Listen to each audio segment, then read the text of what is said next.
time to have your mind blown. But before we can do that, I must blow the horn of epiphanies to summon the universe's wisdom. Behold its grace and beauty.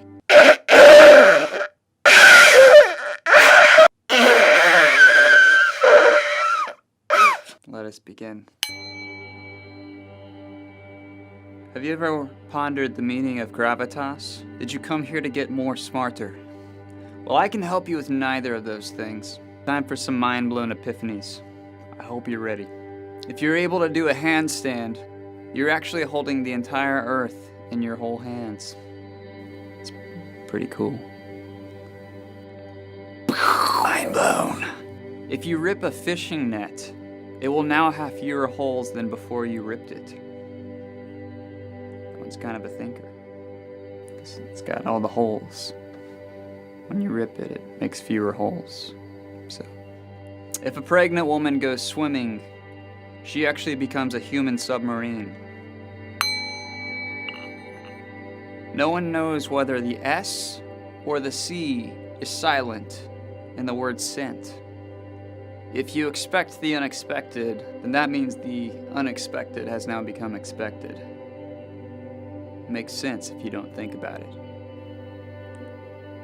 I'm not actually thinking, I just have a crook in my neck. I can't move it. If gym equipment were invisible, it would look like everyone was having a silent rave. Most people that go to the gym kind of look like people from Jersey Shore anyways, but that's besides the point. Wait, you hear that? I hear a ringing noise. My doctor told me last week that I was concussed, which means that I can hear through walls or something. I read between the lines when he was talking. Once you've read the dictionary, every other book just becomes a remix. Dora the Explorer calls herself an explorer, but she seems to only travel through areas that have already been mapped. Kind of a liar. What's Spanish for the word liar? That's what she is. A palindrome is a word that is spelt one way and can be spelt the same way backwards, such as the word race car spells race car backwards, or taco cat. But did you know there's palindrome sentences, such as, Eva, can I stab bats in a cave? In which case, if your name is Eva, you tell your friend, no, you serial killer, you're going to jail. Or my favorite palindrome sentence is this, go hang a salami, I'm a lasagna hog. This has been mind-blowing epiphanies. De nada. And now, as always, you are now more smarter. Hey Anthem! We're so happy you're joining us tonight on Anthem Live. My husband's looking a little different tonight. Andy? Oh, hey guys. It's not Weird. Andy. Oh, that's not Andy. That's Weird. Katie. I wondered why you had that weird look on your face. I wasn't sure what was going on there for a second. Yeah, well, if you are wondering, and maybe you aren't really wondering, maybe you don't care, maybe you don't even notice that there's anything different going on here. But Andy is gone tonight. He is in Minnesota fishing with his best friend from college and just having a little, man week away from the wife and kids. And so our lovely intern here is joining me, and you're stuck with us tonight. So Congratulations. Yeah, I'm sorry about that. But anyways, we're hoping to have some fun together. Katie's preaching again. I am. You should stick around for it. Yeah, it's better than if I was preaching, so I'm so glad she's here this summer. I was going to show you. Maybe. Oh, there he is. There he is on his trip. Look at that fish. I don't know if that's a good fish or not, so. We'll say it is. It's a good fish. It's a great fish. He told me one of his fish was a world record breaker, and I said, how did you know that? He said, well, Dan said it was big. So, everything Dan said is gospel. Yeah, well, and Dan said, I didn't tell him it was a world record breaker. So, anyways, fish tails and all that stuff. So we had church on Sunday for the first time in a long time. And maybe you were able to come and be a part of that. Maybe you weren't. We had 3 services. So it's kind of a unique situation that we're kind of all going through together right now. But we're still not back into youth group yet. And we aren't really sure yet how much longer that will be. Hopefully not too much longer. We got a few things to figure out first. But Katie and I were talking. How long's it been, Katie, since we had youth group last? It's been about 13 weeks. 13 weeks. So it's been about 91 days, which is so crazy that it's been that long. It's like, 3 months, pretty much. Yeah. Give or take a couple days. So we're really missing you guys, but we're glad that you're sticking with us on these Wednesday nights. But just like always, every week, if you've participated in the chat the week before, we're going to give away a pizza. So, and I don't know why I said it like that, pizza. But I get really excited about pizza. So anyways, let's go ahead and see who is getting a pizza tonight. Ready? Mm-hmm. Okay. All right, let's see who it is. Josie! Congratulations. Now, you have a lot of siblings, Josie. Are you sharing this pizza, or what's that going to look like? Anyways, congratulations. The pizza man will be at your house shortly and delivering you a pizza. So hopefully we can figure out what you like. So, that's not what's supposed to be up there right now. So there we go. Anthem Live. I don't know. He might have to cut that part. I don't know. He's going to be like, what is this mess? Yeah. So we are looking forward to, I know it's kind of been a bummer of a year so far, but one thing we're looking forward to, Katie, is camp. We're going to camp for sure. It's still on as of right now, and we're believing and hoping that that won't change. So we're looking forward to camp. Your parents should have gotten emails and Facebook posts and all kinds of stuff reminding them of camp. Mm-hmm. And June 15 is the deadline to sign up. All of the registration is online this year. So you need to go to camptablerock.com, or we have a link on our Facebook page. And if they want to go back to, I think, a parent email they got in March or April, there's a link in there too.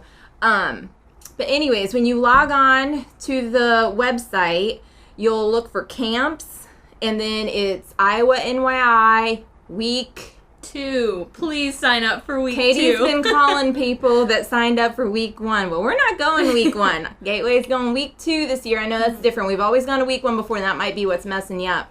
But we're going to week 2 this year because it's a little bit earlier, and originally there was a conflict with the county fair, but I think that's kind of canceled, but they're still going to try to do part of it, so we're just going to leave it alone. So July 27th through the 31st, we're going to camp. So to get into the spirit of camp, Andy and I were watching this video the other day, and it kind of made me think of camp. So watch this with us. But California, I love it here. You're nice. You don't get, you're nice. You're a nice state. I think the only nicer state than California has got to be Minnesota. And, okay, shut up. No. Minnesota people are like weird nice. Like, you can't be that nice. It's like creepy nice. It's like they're hiding something from you, kind of nice. And I learned that, like this summer, I spent some time with our friends in Minnesota. They have this beautiful lake house in Minnesota. I did an activity I've never done before. Probably shouldn't have, but I did. First morning, we're just getting ready. My friend John's just all pumped, ready to go. Hey, Tim, we're going to do it today, buddy. Oh, we're going to go nuts today, don't you know? Yeah, we are.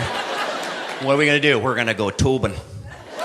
We're going to tube today, Tim. We're tubing on the lake, tubing. You ever tube? We're going to tube. You ever tube? Okay, who are you, the Swedish chef from the Muppets? Who are you?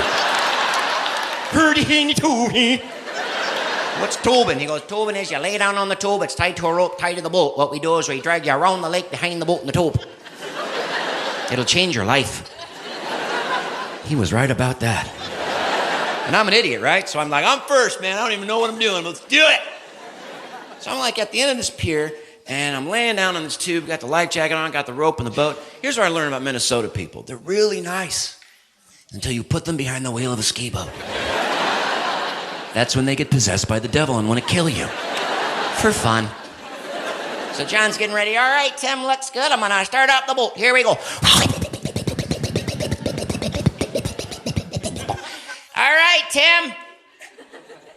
Are you ready to go? And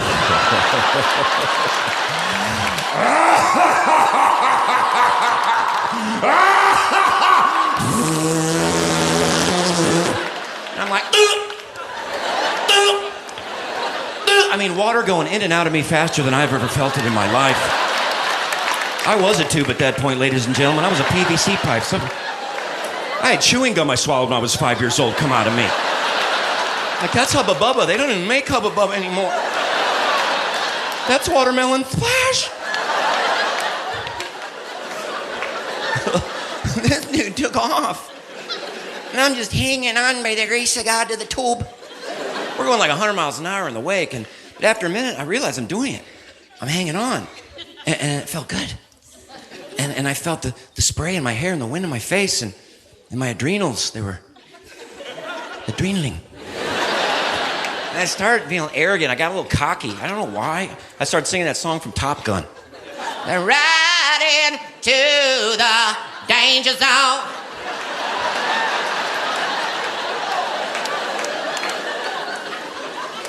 And then he turned. And that's when my life changed.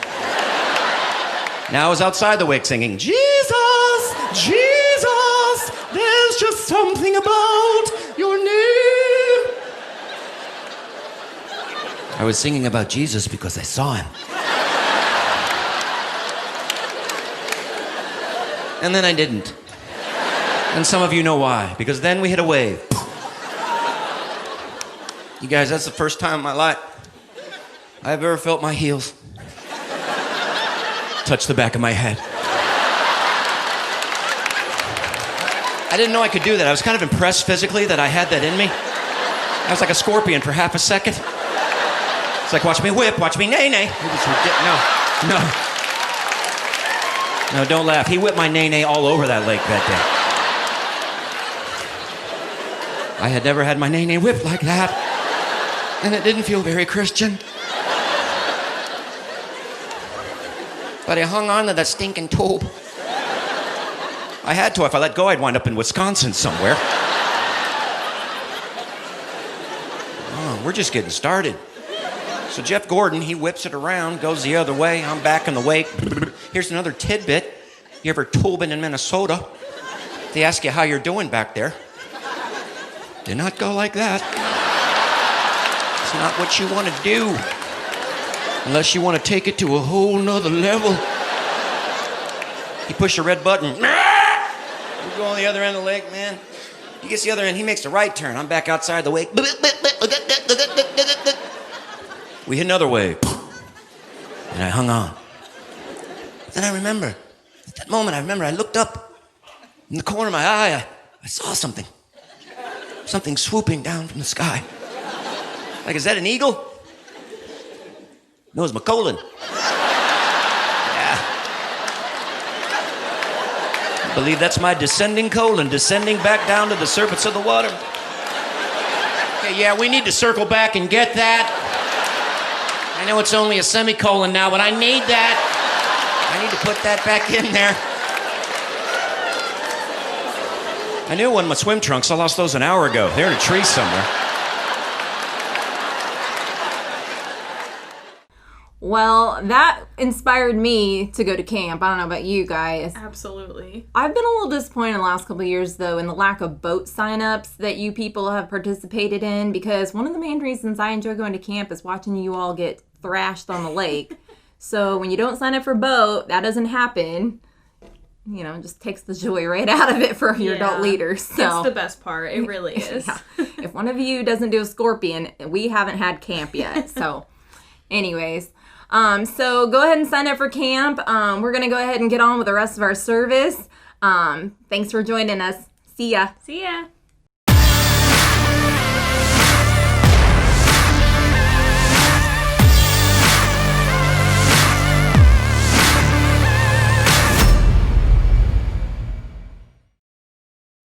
So for our game today, we have So You Think You Know Pastor Andy, which is Pastor Andy Trivia.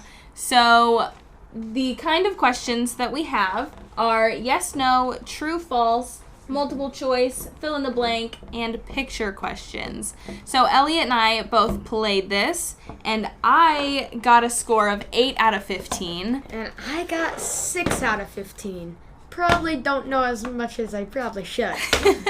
I don't know. Maybe you guys can do better. So go ahead and answer in the chat. You'll have about 30 seconds for each question, and who knows, maybe you know him better than we do.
Hey Anthem students, Jake here. Hey, I wanted to touch base with you, give you a few verses that I've thought about in the last few weeks. Something that kind of come to mind was Ecclesiastes 1:9. History merely repeats itself. It has all been done before. When I was a little boy, my grandma talked about when she was little, how she had an aunt that had a baby, her cousin, and this aunt, the baby wasn't doing very good. Doctor come to visit and work on the baby, brought the Spanish flu in 1919, and she ended up getting sick and dying. And I'm sure as a little girl, my grandma was probably scared at that time, but yet she lived to be the ripe old age of 98 years old. So there's always going to be fear. There's always going to be something in our world that's going to test our faith, and we got to learn to overcome. Another verse I've kind of held on to is Matthew 6:34. Don't worry about tomorrow's troubles. And that's kind of one I've been focusing on, to just take everything day by day, and life will get back to normal. I don't know what normal looks like, but me and the boys have enjoyed this time to do different things. We've planted a bigger garden than normal. We've planted an orchard. We've had time of bonding, but yes, I am ready to see you guys again. I'm ready for Wednesday night activities and the fellowship between all of us. And hope you're all doing well. Just know you're prayed for, and we'll see you all again soon. So, when you don't know how to do something, how to fix something, or how something works, what do? Ask a teacher? Ask your parents? Ask your friends? Ask someone you really know and trust? No! You go to the internet and ask some randos. But I'm not talking about creeps here, I hope. No, I mean the people of the internet! You know, those people who make how-to videos. Because chances are, if you're trying to figure out something, someone on the internet has already figured it out for you. Things like, how do I unsend a text? No. How do I do a winged eyeliner? How do I get rid of the zit by Friday night? How do I get out of gym class? How do I screen cap Snapchat without getting caught? They'll never know. But then there are things in life that don't have an easy fix, that don't have a simple solution, that don't have a how-to video. Things like what to do when you have problems with family, or when it seems like you have no control in your life, or what to do when someone has done something to you. I mean, clearly, they gotta go. The truth is, there's a lot of life that doesn't have a solution you can just find online. So how do you know what to do when you don't know what to do?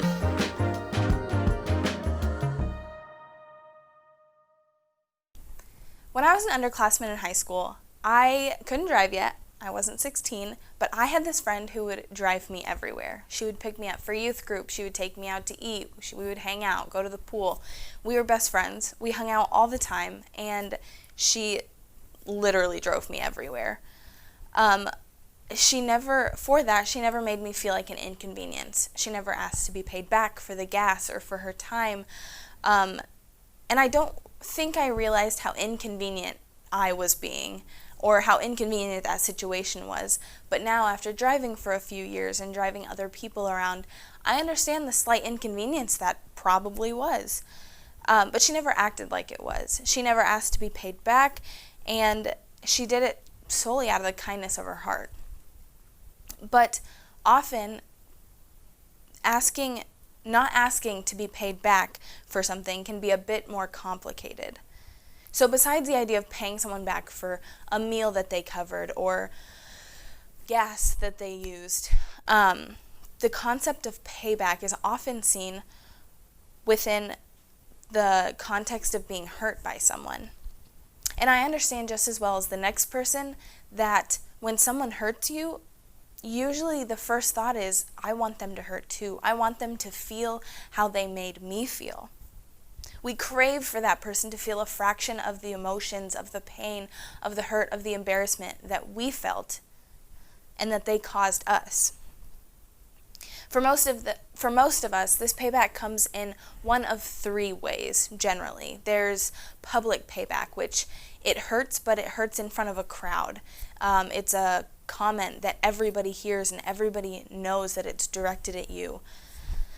There's a passive payback, which is more subtle. It's more like a subtweet, if you know what that is. You don't at them, but they know it's about them. We roll our eyes when they're talking, or we make comments that aren't obviously hurtful, but could definitely be interpreted that way.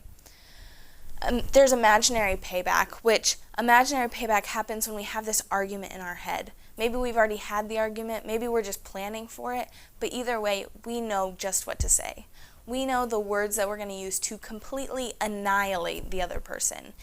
And often that feels good. We have a better argument, we have a better comeback, and we just completely destroy them. But nothing ever happens. It's just our thoughts, it's just imaginary. Nothing ever comes from that form of payback. And it's generally within these three categories that we feel as though justice has been served, that they have felt what we felt.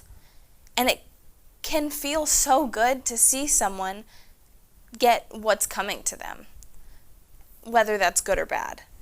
And this is another situation that Joseph from Genesis finds himself in as we wrap up his story. So if you've been with us through the last 5 weeks, we've been talking about the story of Joseph. We've been walking through his life, and his story is wild, to say the least. So we've watched Joseph flaunt his father's favoritism in the form of this beautiful robe. He made sure that everybody heard about the dream, the prophetic dream that he had, that he was going to rule over his family, that his family would bow down to him. Because of this, his brothers plotted to kill him. Instead of killing him, though, they sold him into slavery to make some cold, hard cash.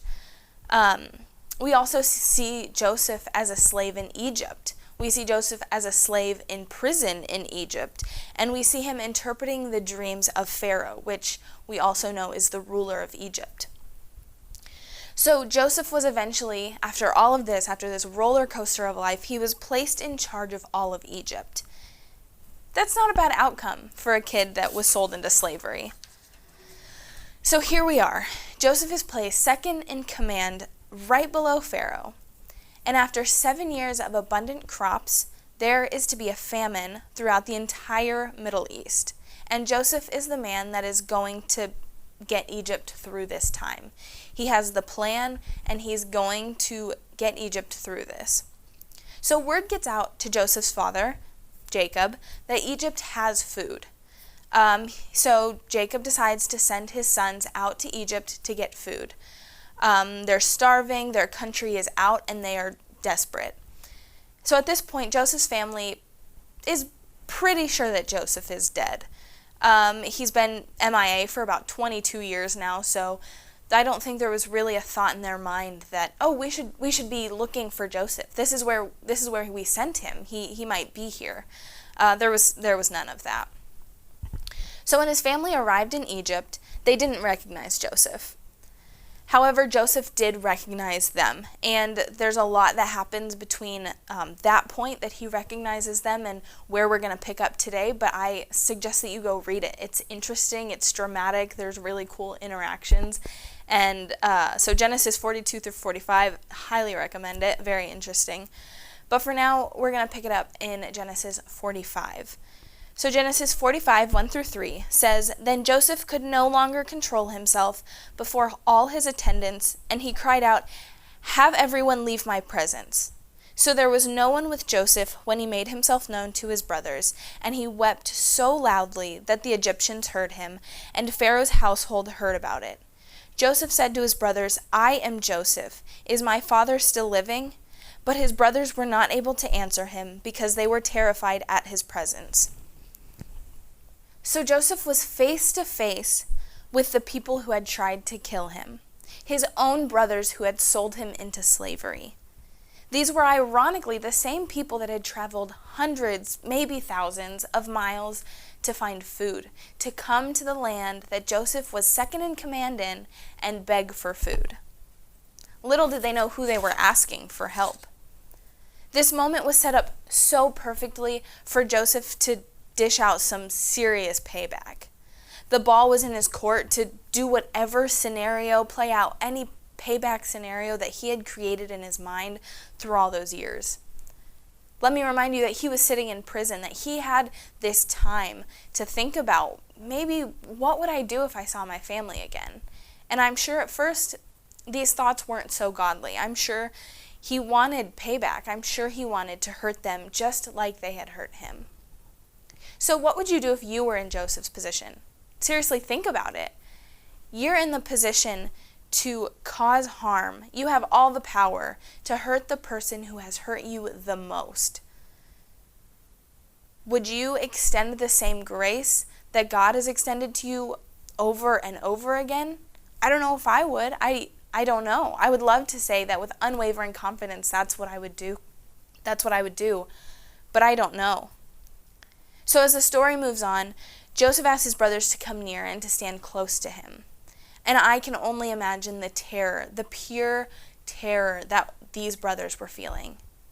They didn't know who he was.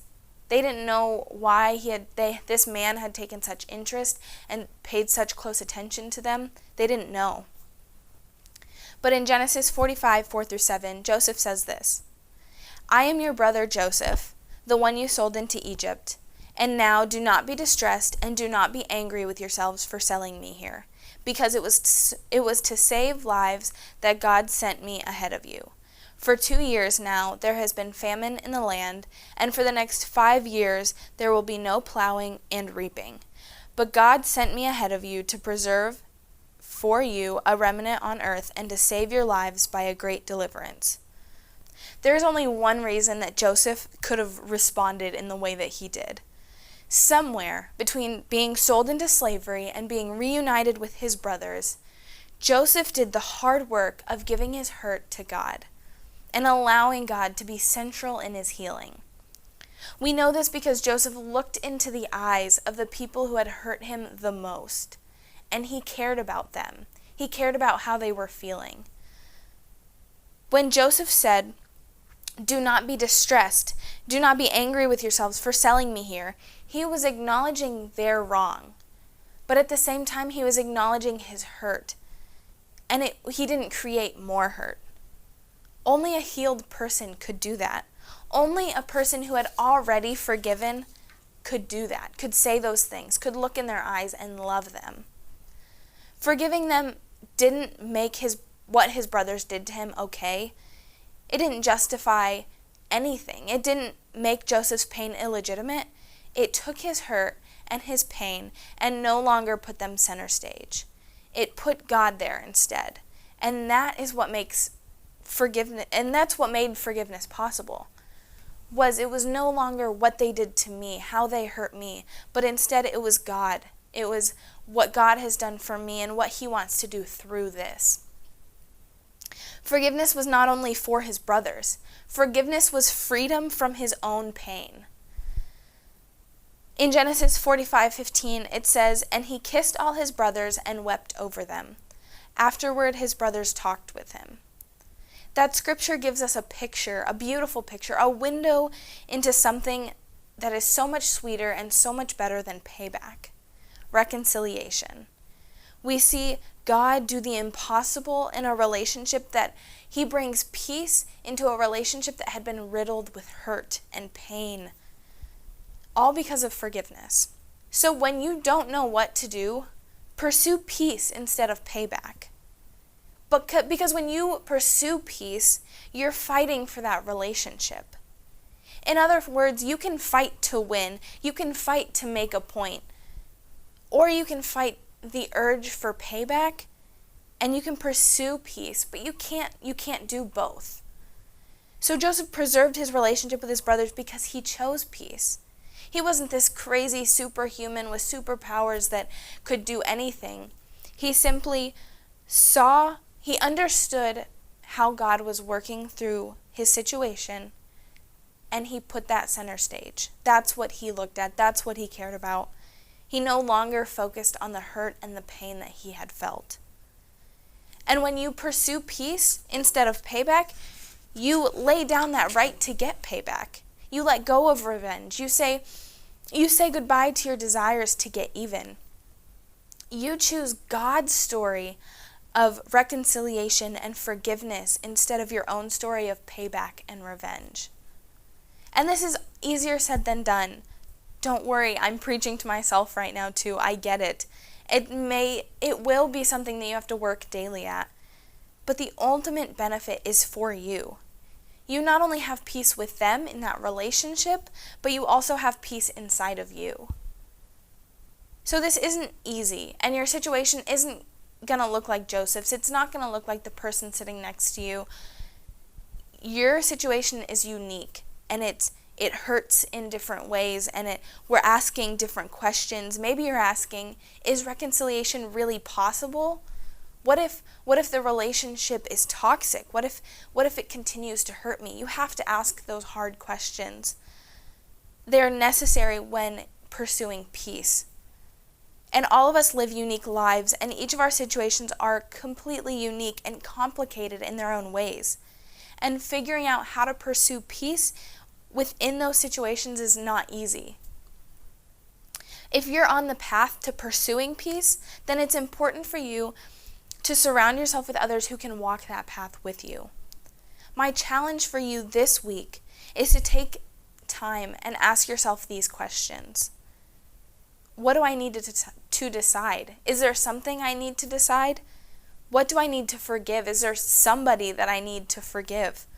And what offense do I need to bring to God? Asking these questions gives God the opportunity to use you in incredible ways that you probably haven't even considered. So whether you're going through this right now, or whether you'll experience this later, when you don't know what to do, pursue peace instead of payback. Will you pray with me? Lord, thank you so much for this time that we've had together at a distance, but still together, Lord. I thank you so much for each of these people, for my Anthem family, Lord. And I pray that in this time that we will continue to pursue peace in this time of conflict, in this time of pain. Lord, that your desire, that your will, that who you are will be center stage in our lives and not our hurt, not what the other is doing to us, but Lord, but what you're doing through us and what you're doing through our situations. Lord, I thank you so much for who you are. I thank you for your consistency, for your love, and just for your goodness, Lord, for your goodness shining through the darkness in this world. Lord, I pray that you go with each and every one of us as we continue through our week. Lord, no matter what that looks like, I pray that we continue to give you glory through the words that we say, through the actions that we do. Lord, that everything about us will glorify you, Lord. Thank you so much for this time together again. And I pray that you go with each one of these students and their families, Lord, as they continue through this week. We love you. Amen. Okay, so how does this normally go? Help. So usually we go, hey, Anthem, and we're happy to be here with you tonight, blah, blah, blah. Are you counting the 13 weeks since March 11th? Yeah, so Okay. It's been 13 weeks since March 11th. So since we've been together on Wednesday night, it's been 13 weeks. It actually does not feel that long to me, but No, it doesn't. At first, it was super slow for me, anyways. yeah. And then the next 2 months flew When I by. was schooling my children, it felt like Years. kind of. I mean, I don't know. Yeah. Oh, we'll talk about Andy being gone. We'll talk about that Before first. The pizza. Yeah, we'll talk about that first because it explains why we're Why doing it's this us. and not Yeah. him. We're back!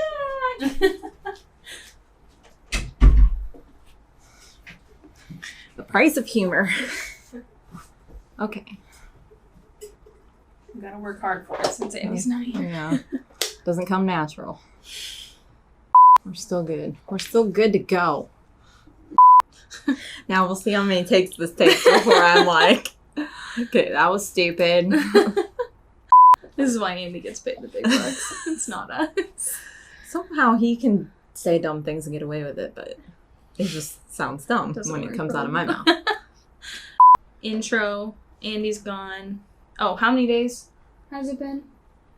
13 weeks. How many days did we say since the last time we had youth group, Katie? I think we said 7 weeks, right? So, no, 8 weeks. 13. 13 weeks? Oh, gosh dang it. 7 days in a week. That's where I was still doing math in my head. Okay. Okay, we're gonna cut that part, and we're gonna, if we can't do this in 45 minutes, Andy's not allowed to go on vacation again. You see my legs. No, just kidding.